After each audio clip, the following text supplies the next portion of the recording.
कांग्रेस में भी भाजपा और आरएसएस के लोग शामिल थे, जिसकी वजह से ये तस्वीरें बन के निकल के आई हैं।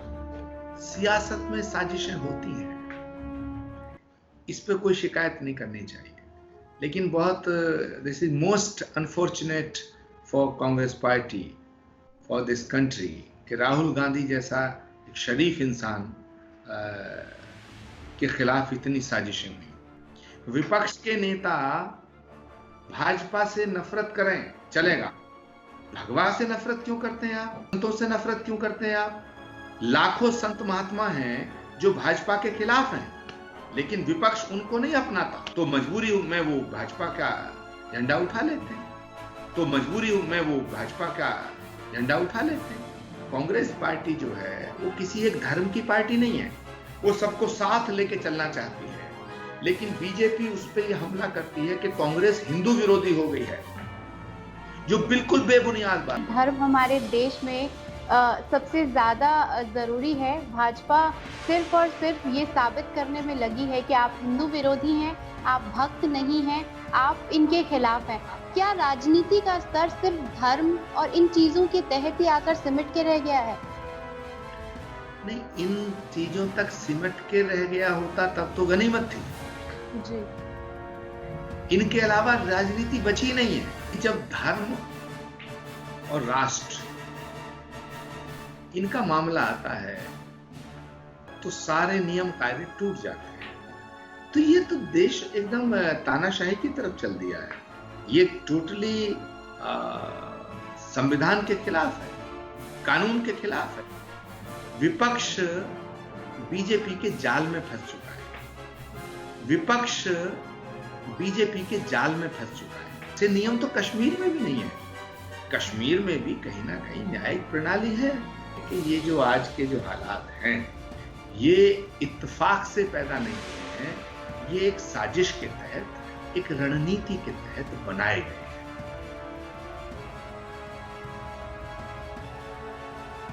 2014 के बाद भारतीय जनता पार्टी सत्ता में काबिज होने के बाद जो राजनीति का उनका मेन मुद्दा था, एजेंडा था, वो ये था कि ये देश मुसलमान विरोधी जो सोच है उसे लेकर वो जगह जगह अपनी जो स्टैंड है उसे क्लियर करते हुए नजर आए। और 2014 के बाद देश में जो नहीं हुआ उसका जिम्मेदार हमारे देश के प्रधानमंत्री मोदी सिर्फ नेहरू और गांधी परिवार को ठहराते रहे।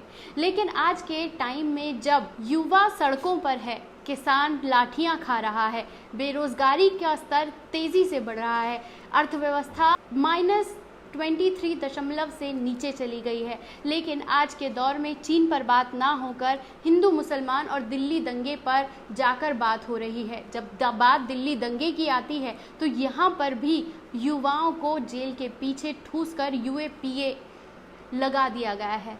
आज जो हमारे साथ मौजूद हैं उनसे हम बात करके उन समस्याओं के बारे में जानने की कोशिश करेंगे कि कहाँ कांग्रेस पिछड़ती हुई नजर आई। कांग्रेस देश की दूसरी सबसे बड़ी पार्टी है देश की, उन्होंने एक लंबा राज किया, लेकिन आज के टाइम पे ये हिंदू जो धर्म के नाम पर ये जो पार्टी का एक वर्चस्व दिखाई दे रहा है, मुद्दों से हटकर सिर्फ धर्म के बात पर बहस हो रही है, साबित किया जा रहा है, बीजेपी RSS के एजेंडे को दिखाया जा रहा है। तो आज हमारे साथ मौजूद हैं आचार्य प्रमोद कृष्णन। आपका पल पल न्यूज में बहुत बहुत स्वागत है। मेरा पहला सवाल आपसे यही है कि ये अचानक से ऐसा कौन सा दौर इस टाइम सत्ता में 2014 के बाद आया है जिसके लिए जिम्मेदार सिर्फ और सिर्फ कांग्रेस है? तो आप ये जो राजनीति बदली है धर्म के नाम पे, इसे आप किस तरह से देखते हैं? देखिए खुशबू जी, ये अचानक दौर नहीं आया है, ये बहुत ही सोची समझी रणनीति के तहत आया है। देश की आज़ादी से पहले कांग्रेस ने देश को आज़ाद कराने में बहुत बड़ी भूमिका निभाई थी। महात्मा गांधी के नेतृत्व में, सुभाष चंद्र बोस के नेतृत्व में, पंडित चंद्रशेखर आज़ाद से लेके सरदार भगत सिंह और अशफाक उल्लाह खां और मौलाना आज़ाद के नेतृत्व में लाखों लोग निकले थे इस देश को आज़ाद कराने के लिए। बड़ी कुर्बानियाँ हुई। उस वक्त एक ऐसी सोच थी, एक ऐसी विचारधारा थी जो अंग्रेजों के साथ थी और इस देश की आज़ादी के खिलाफ थी। लेकिन देश आज़ाद हुआ और गांधी की क़यादत में हम आज़ाद हुए और पहले प्रधानमंत्री पंडित नेहरू बने। तब से लेके कंटिन्यू ये कोशिशें जारी रहीं कि इस देश में एक ऐसी फोर्स को तैयार किया जाए जो एक कम्युनल फोर्स हो, जो एक रिलीजन बेस बात करे। उस फोर्स को और उस सोच को ताकत तब मिल गई जब जिन्ना के कहने पर भारत के टुकड़े हुए, तो इस फोर्स को ताकत मिली, तो एक बेस मिल गया कि भाई जब धर्म के नाम पे मुल्क तकसीम हो गया तो फिर मुसलमानों को तो पाकिस्तान चले जाना चाहिए। लेकिन मुसलमानों ने जिन्ना की क़यादत को कबूल नहीं किया, गांधी के नेतृत्व को स्वीकार किया। मुसलमान इस देश की मिट्टी से प्यार करता था और इस देश की मिट्टी से पैदा हुआ था, इस देश की मिट्टी में ही मरना चाहता था। उसने पाकिस्तान जाना कबूल नहीं किया, तो दंगे भड़के। तो फिर ये जो सोच थी इसको और ताकत मिली। सवाल खड़े होने लगे कि भाई जब धर्म के आधार पर ये मुल्क तकसीम हुआ है तो मुसलमान यहाँ क्यों रहेंगे। लेकिन महात्मा गांधी ने वादा किया और उस समय का जो नेतृत्व था, कांग्रेस का नेतृत्व था, कि आपको यहाँ से कोई जाने को नहीं कहेगा और हम आपकी हिफाजत करेंगे, आपको प्रोटेक्ट करेंगे। और धार्मिक स्वतंत्रता का अधिकार क्योंकि भारत के संविधान के द्वारा दिया गया है, आपको अपने रिचुअल्स फुलफिल करने की इजाज़त रहेगी और हम आपकी सुरक्षा करेंगे। तो उनके इस गारंटी पर मुसलमान पाकिस्तान नहीं गया। जो चले गए वो चले गए, लेकिन मैक्सिमम लोग यहाँ रहे।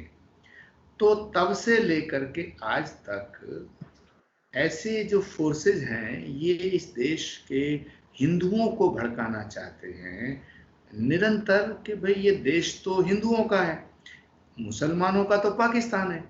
वो उन मुसलमानों की कुर्बानी को नज़रअंदाज करते हैं जिन मुसलमानों ने देश की आज़ादी की लड़ाई हिंदुओं के साथ मिलके लड़ी। तो अब सवाल उठता है कि अगर गलती जिन्ना ने की तो जो हिंदुस्तान में मुसलमान रहे, भारत धर्मनिरपेक्ष राष्ट्र बना और पाकिस्तान इस्लामिक राष्ट्र बना। भारत की खूबसूरती ये थी कि सभी धर्मों के मानने वाले लोगों का देश है ये, और इस देश से सब मोहब्बत करते हैं, प्रेम करते हैं। लेकिन वो जो फोर्सेस जो लगातार काम कर रहे थे, वो विचारधारा, उस विचारधारा ने गांधी की हत्या की। महात्मा गांधी को अपनी कुर्बानी दे करके और उसका बदला चुकाना पड़ा। गांधी की शहादत के बाद में ये लोग फैलते चले गए और उसका नतीजा ये हुआ कि आज जो हालात हैं मुल्क के, ये इत्तेफाक से नहीं बने हैं, ये बड़ी सोची समझी राजनीति के तहत बने हैं।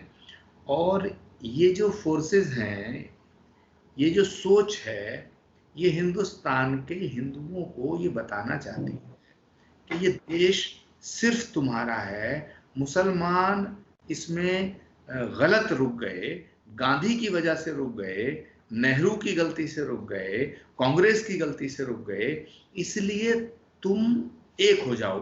क्योंकि इनको लगता है अगर हिंदू सारे एक हो जाएंगे तो इस मुल्क पे इनका राज हमेशा रहेगा।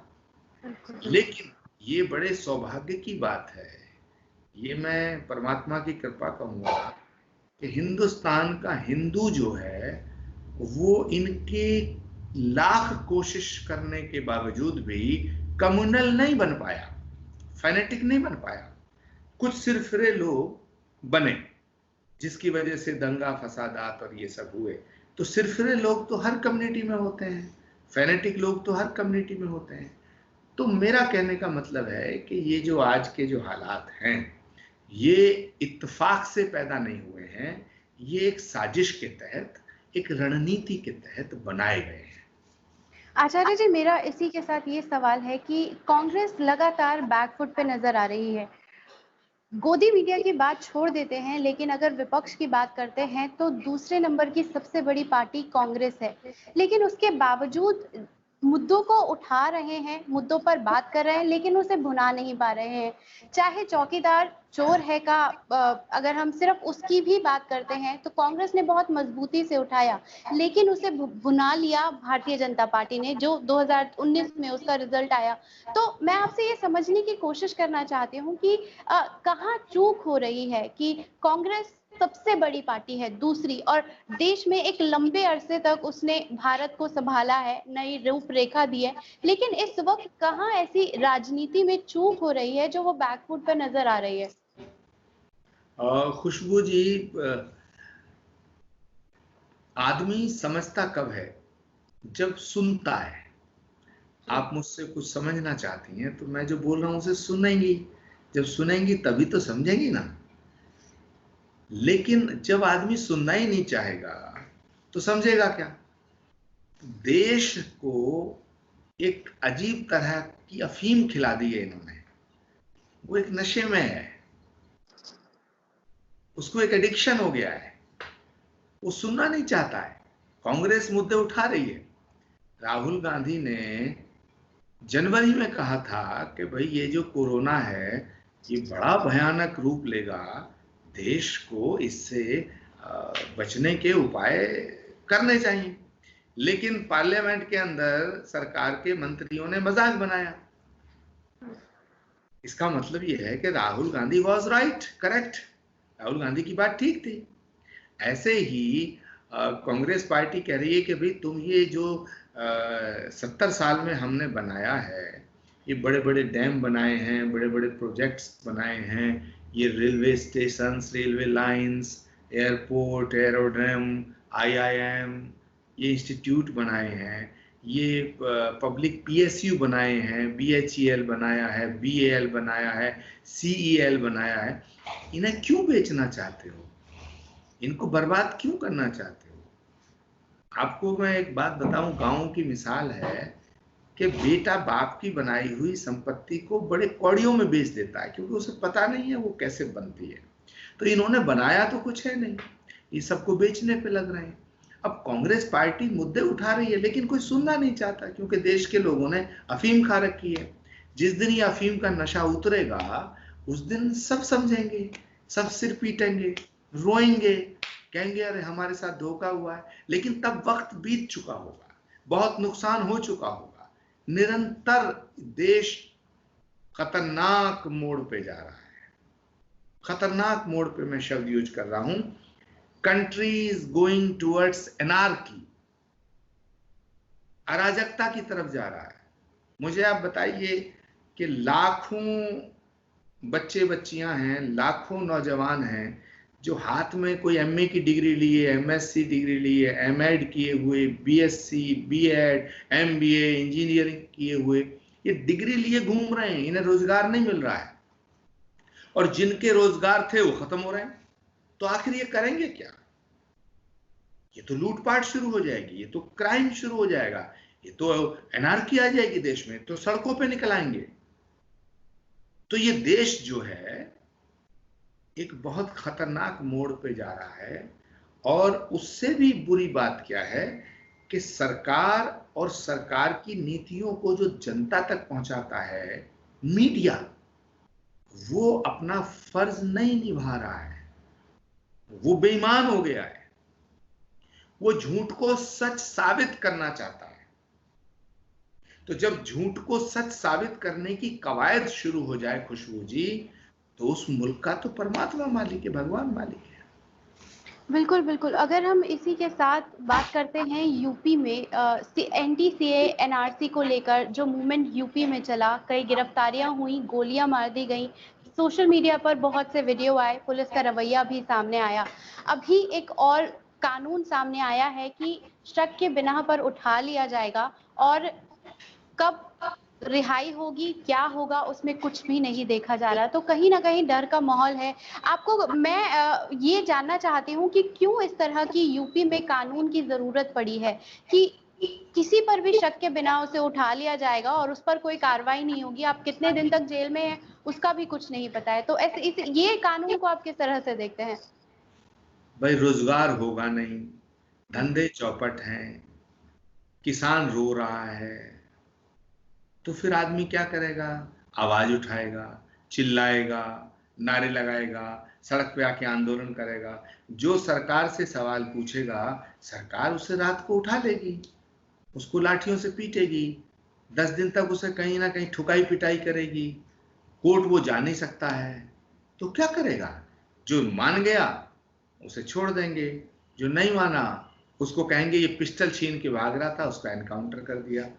तो ये तो देश एकदम तानाशाही की तरफ चल दिया है। ये टोटली संविधान के खिलाफ है, कानून के खिलाफ है। भला ऐसा इस उत्तर प्रदेश में ऐसे नियम तो कश्मीर में भी नहीं है। कश्मीर में भी कहीं ना कहीं न्यायिक प्रणाली है। तो क्या उत्तर प्रदेश जो है कश्मीर हो गया है? क्या उत्तर प्रदेश पीओके बन गया है कि यहाँ एक नया नियम चलेगा? क्या उत्तर प्रदेश देश में नहीं है? तो ये तो अभी देखा नहीं पीछे कितने ब्राह्मणों के बच्चों को घर से उठाया, कहा साहब ये पिस्टल छीन के भाग रहा था, गोली मार दी। फिर दूसरे दिन भी यही किया, तीसरे दिन। रोज एक व्यक्ति को उठाते हैं आप और उसको कहते हैं पिस्टल छीन के भाग रहा था। हमारी पुलिस इतनी कमजोर है कि उसकी पिस्टल छीन के कोई भाग लेता है? एक व्यक्ति को लाते हो, 20-20, 30-30 जवान होते हैं, वो आपके बीच में हाथ बांध के बैठा देते हो, पिस्टल छीन के भागेगा, उसे गोली मार देते हैं। क्या हो रहा? किसी का कुछ बिगड़ा? कितने लोग एनकाउंटर कर दिए? तो ऐसे ही ये जो हालात हैं ये बहुत ही चिंतनीय हैं, चिंताजनक हैं। ये आवाम के लिए भी चिंताजनक है, मुल्क के लिए भी चिंताजनक है, इस डेमोक्रेसी के लिए चिंताजनक है, जमहूरियत के लिए चिंताजनक है। ये टोटली डेमोक्रेटिक राइट्स की हत्या है। डेमोक्रेटिक राइट्स की हत्या है, लेकिन विपक्ष की हमेशा भूमिका बहुत मजबूत तौर पर देखी गई है, लेकिन मीडिया तो अब विपक्ष को पूरी तरह से निष्क्रिय बताता है। तो जब डेमोक्रेसी की हत्या हो रही है तो विपक्ष बुलंद होकर आवाज क्यों नहीं उठा रहा है? देखिए, दुष्यंत ने एक गजल लिखी थी, उसका शेर है कि पीर पर्वत हो गई है, अब पिघलनी चाहिए, इस हिमालय से कोई गंगा निकलनी चाहिए। तो अभी दर्द बढ़ रहा है। जो विपक्ष के अभी नेता हैं वो थोड़े आराम तलब हैं, क्योंकि सब बड़े बाप के बेटे हैं, कोई लाठी खाना नहीं चाह रहा है। तो ऐसे में जब दर्द बहुत बढ़ेगा तो कोई जयप्रकाश नारायण निकलेगा, कोई गांधी निकलेगा, कोई अशफाकुल्ला, कोई भगत सिंह निकलेगा, कोई सुभाष चंद्र बोस आवाज देगा। नेचर का एक नियम है जी, excess of everything is always bad, अति सर्वत्र वर्जयेत। जब किसी चीज की इंतहा हो जाती है तो उसका रास्ता निकलता है। विपक्ष में हमेशा ईगो क्लैशेस रहे हैं, बड़े नेताओं के बीच, छोटे नेताओं के बीच, सांसदों के बीच। जब हम एक ऐसे सिचुएशन में आके खड़े हैं जहां पर हम सीधे तौर पर डेमोक्रेसी की हत्या बता रहे हैं, तो क्या वो ईगो साइड में रखकर देश हित के बारे में सोचकर आगे काम नहीं किया जा सकता? देखिए, जब धर्म और राष्ट्र इनका मामला आता है तो सारे नियम कायदे टूट जाते हैं। भारत एक भावनाओं का देश है। विपक्ष बीजेपी के जाल में फंस चुका है। एक ऐसा चक्रव्यूह बनाया है विपक्ष ने, सरकार ने और भाजपा ने और इनके साथियों ने, विपक्ष इनके गेम में फंस जाता है। बीजेपी ये चाहती है कि विपक्ष के मुस्लिम नेता मोदी जी को, अमित शाह को और योगी को गाली दें, खूब उनको क्रिटिसाइज करें, जिससे ये हिंदुओं से कहें कि देखिए हमें मुसलमान गाली दे रहे हैं। दूसरा, विपक्ष हिंदू विरोधी है, विपक्ष हिंदुस्तान विरोधी है, विपक्ष हिंदू संस्कृति का विरोधी है, विपक्ष संत महात्माओं का विरोधी है। ये बीजेपी सिद्ध करना चाहती है और अफसोस की बात यह है कि विपक्ष इनके जाल में फंसता जा रहा है। जैसे कभी वंदे मातरम की बात आती है, वंदे मातरम तो इस देश का नारा है, देश की आजादी में मौलाना आजाद ने गाया है। अशफाक उल्लाह खान ने गाया है, वंदे मातरम, भारत माता की जय, इनकलाब जिंदाबाद, जय हिंद, ये हमारे देश की आजादी के नारे हैं। भगवा हमारी संस्कृति का रंग है, हमारे तिरंगे झंडे का रंग है। बीजेपी इन्हीं मुद्दों को उठाती है, और जो विपक्ष के लोग कहते हैं कि नहीं साहब ये तुम भगवाकरण करना चाहते हो, तो ये हिंदुओं को कहते हैं कि देखिए तुम्हें गाली दे रहे हैं। बात को समझना, बहुत बारीक बात कह रहा हूं मैं। जी जी जी। विपक्ष, गांधी तो भाजपा के खिलाफ थे, गांधी की तो हत्या की इस विचारधारा ने, इन्होंने गांधी को कब्जा कर लिया। पटेल ने आरएसएस पे बैन लगाया, ये पटेल को छीन लाए। भगवा हमारी संस्कृति का रंग है, वो भी छीन लिया। वंदे मातरम छीन लिया, भारत माता की किया, तो बचा क्या? विपक्ष के नेताओं को भी ये सोचना पड़ेगा कि हम भाजपा से लड़ते लड़ते हिंदू धर्म से लड़ना शुरू ना करें। हम भाजपा को क्रिटिसाइज करते करते भगवा को क्रिटिसाइज ना करें। भगवा भाजपा का रंग नहीं है, भारत की संस्कृति, भारत की कल्चर का रंग है। बहुत बारीक बात, बड़ी इंपॉर्टेंट बात कर रहा हूं खुशबू जी। विपक्ष के नेता भाजपा से नफरत करें, चलेगा। भगवा से नफरत क्यों करते हैं आप? हिंदू संतों से नफरत क्यों करते हैं आप? लाखों संत महात्मा हैं जो भाजपा के खिलाफ हैं, लेकिन विपक्ष उनको नहीं अपनाता, तो मजबूरी में वो भाजपा का झंडा उठा लेते हैं। ऐसे ही कांग्रेस पार्टी जो है वो किसी एक धर्म की पार्टी नहीं है, किसी एक जाति की पार्टी नहीं है, वो सबको साथ लेके चलना चाहती है। लेकिन बीजेपी उस पर यह हमला करती है कि कांग्रेस हिंदू विरोधी हो गई है, जो बिल्कुल बेबुनियाद बात है, बिल्कुल बेवकूफी की बात है। लेकिन तो मतलब हम ये समझने की कोशिश करें कि धर्म हमारे देश में सबसे ज्यादा जरूरी है। भाजपा सिर्फ और सिर्फ ये साबित करने में लगी है कि आप हिंदू विरोधी हैं, आप भक्त नहीं हैं, आप इनके खिलाफ हैं। क्या राजनीति का स्तर सिर्फ धर्म और इन चीजों के तहत ही आकर सिमट के रह गया है? नहीं, इन चीजों तक सिमट के रह गया होता तब तो गनीमत थी जी। इनके अलावा राजनीति बची नहीं है। मुझे बताइए कि जितने मजदूर दिल्ली से चले, बंबई से चले, रास्ते में कितने मरे, कितने घायल हुए, कितने भूख से तड़पे। हाँ, देश सड़कों पे आया? नहीं आया। बेरोजगारी चरम सीमा पे, देश सड़कों पे आया? नहीं आया। किसी को रोजगार नहीं मिल रहा, देश सड़कों पे नहीं आया। किसानों का आंदोलन 2-3 दिन पहले अभी कुरुक्षेत्र में हुआ है, जब किसानों को फंदा दे दिया, बिल्कुल गले में उनके रस्सी डाल दी है। ये सरकार किसान विरोधी है, ये सरकार तो दुकानदारों की है। ये ना हिंदू के हैं ना मुसलमान के हैं, ये ना हिंदू के हैं ना मुसलमान के हैं, ये दुकानदार सिर्फ अपनी दुकान के हैं। ये सरकार तो दुकानदारों की है, ये किसानों की हो ही नहीं सकती, ये नौजवानों की हो ही नहीं सकती, ये देश की हो ही नहीं सकती। ये तो बिजनेसमैन लोग हैं। लेकिन इन्होंने धर्म की अफीम को इस तरह खिलाया है कि लोग सब मोदी मोदी मोदी मोदी, योगी योगी योगी योगी कर रहे हैं। बिल्कुल आचार्य जी, इसी के साथ मैं सवाल ये पूछना चाहूंगी कि आज के दौर में चौथे स्तंभ की अगर हम बात करते हैं तो हम 180 देशों में 140 से खिसक कर 142 हो गए हैं। मुद्दों की तो खैर बात नहीं होती। आप कांग्रेस के कद्दावर नेता भी हैं, प्रियंका जी के आप एडवाइजरी के सदस्य भी हैं, तो राजनीति की जो बारीकियां हैं वो आप बेहतर समझते हैं। लेकिन मीडिया का शिकार कांग्रेस रही है। राहुल गांधी को उन्होंने पप्पू के तौर पर पेश कर दिया, वो चाहे जितनी सीरियस बात कर लें, लेकिन जनता को जो तस्वीर दिखाई जाती है, सेंसिबल इंसान भी अगर ठीक बात कहता है तो वो पप्पू बोल के ही उसको साइडलाइन कर दिया जाता है।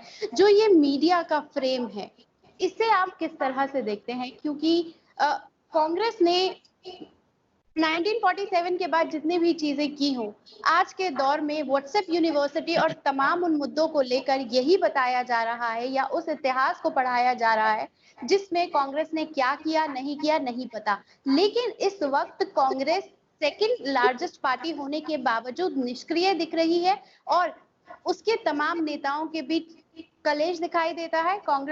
राहुल गांधी और प्रियंका की जो मजबूती से प्रतिनिधित्व दिखना चाहिए था वो नहीं दिखाई देता है। तो इतने सारे सवालों को आप किस तरह से देखते हैं?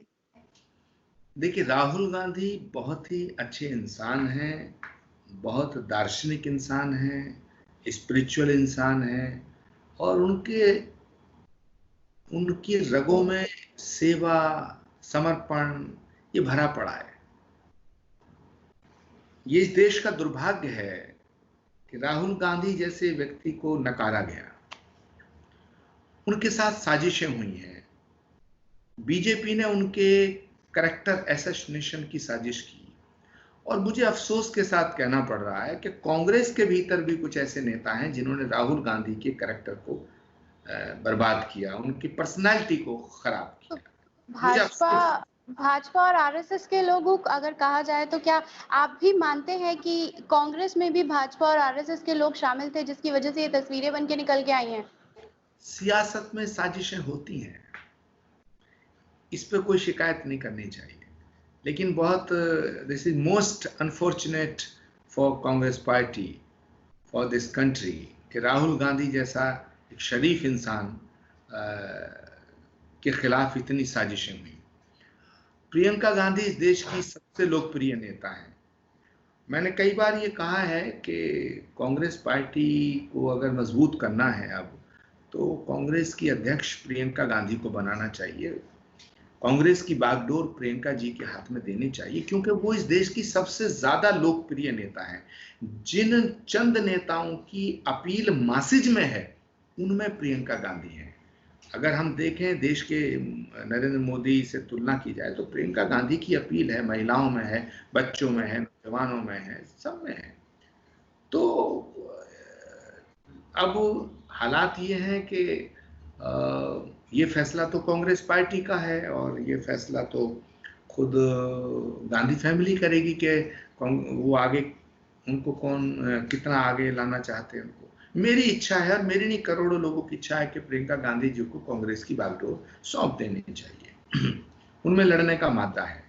बट जहां तक मीडिया का सवाल है, इस देश में पहले ना एक सरकारी मीडिया हुआ करता था, आपको मालूम है, दूरदर्शन, और अब वो दरबारी मीडिया हो गया है जी। पहले सरकारी था, वो दरबारी हो गया है। और दरबारी मीडिया मतलब हमारे यहाँ कहा गया है कि लोकतंत्र के 4 स्तंभ हैं, विधायिका है, कार्यपालिका है, न्यायपालिका है और स्वतंत्र मीडिया है।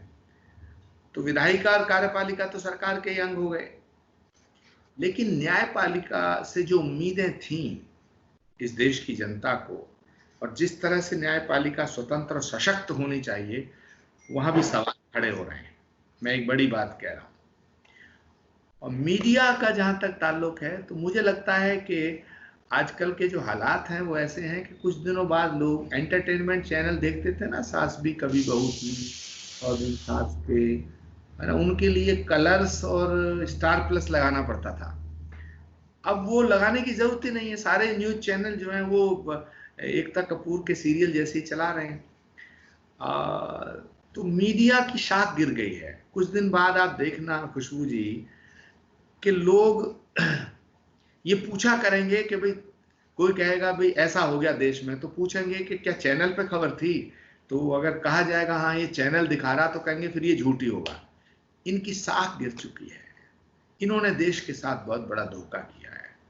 भारत पाकिस्तान को लेकर धोखा किया है, कश्मीर की स्थिति को धोखा किया है, चाइना की स्थिति को लेकर धोखा किया है। चाइना ने हमारे देश के 20 जवान शहीद किए, 20 जवान शहीद किए और देश की मीडिया ने उनकी शहादत का अपमान किया। सरकार से ये नहीं पूछा ये जवान शहीद कैसे हुए, इन जवानों की शहादत कैसे हुई। विपक्ष से पूछा, विपक्ष ने पूछा भाई हमारे जवानों की शहादत कैसे हुई। उन जवानों के परिवारों ने पूछा कि साहब हमारे जवानों की शहादत कैसे हुई, तो मीडिया ने उन्हें नहीं दिखाया, मीडिया ने विपक्ष पे सवाल किया कि तुम सेना का अपमान कर रहे हो। मैं खुशबू जी आज आपको कहूं, इस देश में कोई भी बच्चा चाहे वो हिंदू हो या मुसलमान हो, पूरब का हो, पश्चिम का हो, उत्तर का हो, दक्षिण का हो, सेना को सल्यूट करता है, सेना को सलाम करता है, सेना का सम्मान करता है, क्योंकि हमारे देश की सेना से बड़ी शक्तिशाली और मर मिटने वाली सेना किसी की नहीं है। ये भूखे पेट रह के भी युद्ध करते हैं, ये जज्बाती सेना है हमारी। इनका अपमान करने का साहस ना किसी ने किया है, ना कोई कर सकता है। लेकिन सवाल जब सरकार से होता है तो सरकार सेना का नाम लेती है और मीडिया 4-4, 5-5 गुना। आपने देखे मीडिया के कुछ एंकर हैं, देखने में लगते हैं इंसान, लेकिन उछल कूद बंदरों जैसी करते हैं, उछल उछल के पूछते हैं, कूद रहे। पंडित नेहरू ने क्या किया, मोतीलाल नेहरू ने क्या किया, अरे भाई 70 साल पहले क्या हुआ, आज बताओ ना, आज आपने क्या किया। नरेंद्र मोदी से सवाल नहीं करते, अमित शाह से सवाल नहीं करते, रक्षा मंत्री से नहीं पूछते कि भाई चीन हमारी सीमाओं में कैसे घुसा। ये सवाल किससे करना चाहिए बताएं खुशबू जी? ये आचार्य प्रमोद कृष्णम से करना चाहिए, कांग्रेस से करना चाहिए, खुशबू से करना चाहिए? ये सवाल रक्षा मंत्री से पूछना चाहिए, ये सवाल प्रधानमंत्री से पूछना चाहिए। फिर आप ही कहते हो कि प्राइम मिनिस्टर कहते हैं हमारी सीमाओं में भाइयों बहनों कोई नहीं घुसा, लेकिन आपका रक्षा मंत्री कुछ कहता है, विदेश मंत्री कुछ कहता है, चीन का दूतावास कुछ कहता है। एक मीडिया पे ब्रेकिंग न्यूज चलती है कि चीन हमारी सीमाओं में घुस गया, दूसरी पे चलती है घुसा नहीं, तीसरी पे चलती है खदेड़ के बाहर कर देंगे। भाई जब घुसा नहीं तो खदेड़ोगे कहां से? चौथी पे चलती है वापस जाना पड़ेगा। ये क्या तमाशा है? देश को गुमराह किया जा रहा है, देश के साथ धोखा किया जा रहा है, लेकिन देश को अभी धीरे धीरे समझ में आने लगा है। वक्त थोड़ा सा और बीतने दो, सबकी समझ में आएगा, और देश जब करवट लेगा तो सत्ता का सिंहासन हिल जाएगा। इकोनॉमी, अगर हम हमारे देश की अर्थव्यवस्था की बात करते हैं तो वो -23% पे चली गई है, लेकिन इसके बावजूद किसानों को जितनी ब्रूटली तरीके से खदेड़ा गया हरियाणा में, और प्रधानमंत्री मोदी के जन्मदिन पर, राष्ट्रीय बेरोजगार दिवस पर लखनऊ यूनिवर्सिटी और इलाहाबाद की स्टूडेंट्स को जिस तरह से पुलिस की बर्बरता सामने आई है, आप उसे किस तरह से देखते हैं? क्योंकि जब छात्रों को बेटी पढ़ाओ बेटी बचाओ की बात की जाती है तो पुलिस ही उनके साथ इस तरह की गुंडागर्दी करती हुई नजर आती है, तो इसे आप किस तरह से देखते हैं? क्योंकि हर बार बातें हो रही हैं, लेकिन जो शिकार बन रहा है वो अंधाता बन रहा है, जिन्हें घसीटा जा रहा है वो हमारा स्टूडेंट है, जो जेल के पीछे है दिल्ली दंगों के नाम पर, वो भी हमारा आज का युवा है। तो आचार्य जी, आप ये जो गंभीर समस्या है इसे किस तरह से देखते हैं? देखिए, आग और पानी का एक नेचुरल बैर है, ऐसे ही व्यापारियों का किसानों का नेचुरल बैर है। व्यापारी हमेशा किसानों का खून चूसता, तभी तो अमीर होता है। ये सरकार व्यापारियों की सरकार है, किसानों की नहीं है। किसान जितना आवाज उठाएगा उतना पिटेगा, और किसानों ने आवाज उठाई है। हरसिमरत कौर ने इस्तीफा क्यों दिया? चैनल पे किसी पे ये सवाल हुआ, मोदी सरकार से पूछा कि भाई जब तुम्हारी कैबिनेट मिनिस्टर इस्तीफा दे रही है और वो ये कह रही है कि ये सरकार किसान विरोधी है, तभी तो इस्तीफा दिया। उसने कहा मैं किसानों के साथ खड़ी हूं, तभी तो रिजाइन किया। तो किसानों के हित में ये सरकार फैसला ले ही नहीं सकती, क्योंकि ये व्यापारियों की सरकार है, इनका बुनियादी झगड़ा है। मगर किसानों को भी आज थोड़ा थोड़ा समझ में आना शुरू हुआ है, और कुछ वक्त बीतने दो, किसान भी जागेंगे, इंडिया गेट पे भी आएंगे, दिल्ली भी घेरेंगे, झगड़ा होगा, सड़कों पे उतरेंगे लोग, आंदोलन होगा, शांति प्रिय आंदोलन होंगे। ये किसानों के ऊपर लाठी भी बरसाएंगे, इन्होंने लाठियां चलाई हैं, ये बेरहम सरकार है, इन्होंने छात्रों पे लाठी चलाई, इन्होंने महिलाओं पे लाठियां चलाई हैं। लेकिन मुझे लगता है कि अंधेरा बड़ा घना है, लेकिन एक दिन सूरज निकलेगा। मेरा आखिरी सवाल आपसे यही है कि ये सरकार जो कर रही है सब कुछ सामने है, लेकिन कांग्रेस ने भी बहुत सारे मुद्दों पर इंसाफ नहीं किया है। चाहे वो गुजरात का मुद्दा हो, नजीब का मुद्दा हो, बहुत सारे ऐसे ऐसे मुद्दे रहे हैं जिस पे कांग्रेस इंसाफ नहीं कर पाई है। तो उस चीज़ को आप किस तरह से देख रहे हैं? ये सरकार पूरी तरह से अपना चेहरा क्लियर करके बैठी है कि मुस्लिम विरोधी है, ये किसान विरोधी है, ये तमाम विरोधी है, ये बस बाज़ारवाद की पक्षपात वो पक्षधर है और उनकी उन्हीं के साथी है। लेकिन जिस वक्त कांग्रेस सत्ता में थी, उस टाइम बहुत से ऐसे मुद्दे थे जिस पर वो इंसाफ नहीं कर पाई। तो आप उसे उस पर आप क्या कहेंगे या आप उसको किस तरह से देखते हैं? देखिए, जब किसी इंसान के हाथ में कोई जिम्मेदारी होती है तो उससे गलतियां भी होती हैं। कांग्रेस ने इस देश को बनाया तो कुछ गलतियां हुई होंगी, इंसाफ हो नहीं पाया, ये अलग मसला है। इंसाफ करना नहीं चाहते थे, ये एक दूसरा मसला है। कांग्रेस से गलतियां हुई होंगी, लेकिन कांग्रेस ने कभी देश की एकता पे आंच नहीं आने दी। कांग्रेस ने कभी हमारे सामाजिक ताने बाने पर आंच नहीं आने दी। कांग्रेस ने कभी हमारे कौमी यकजहती और नेशनल इंटीग्रेशन, जो राष्ट्रीय एकता का विषय है, उस पर आंच नहीं आने दी। इस देश की एकता पर जब आंच आ रही थी तो इंदिरा गांधी की शहादत हुई, इंदिरा गांधी का लहू बहा, लेकिन देश को टूटने नहीं दिया। राजीव गांधी के टुकड़े हुए, लेकिन देश की एकता पर आंच नहीं आने दी। कांग्रेस से गलतियां हुई, तभी तो जनता ने कांग्रेस को सत्ता से बाहर किया। मगर कांग्रेस की नीतियों में गलतियां हैं, नीयत खराब नहीं है। इनकी नीतियां ठीक भी हों, लेकिन इनकी नीयत में खोट है। सवाल सबसे बड़ा ये है, इनकी नीयत में खोट है। इनको कहां तक सुधारेंगे? ये किसानों के विरोध में है, इन्होंने रोजगार खत्म कर दिया है, नए रोजगार मिल नहीं रहे हैं। तो खुद ही बताओ ना। मैं खुद सोच रहा हूँ 5-7 लोगों को जो हमारे यहाँ से, हमारे कार्यालय से तनख्वाह दी जाती है, उसके पैसे इकट्ठे नहीं हो रहे हैं।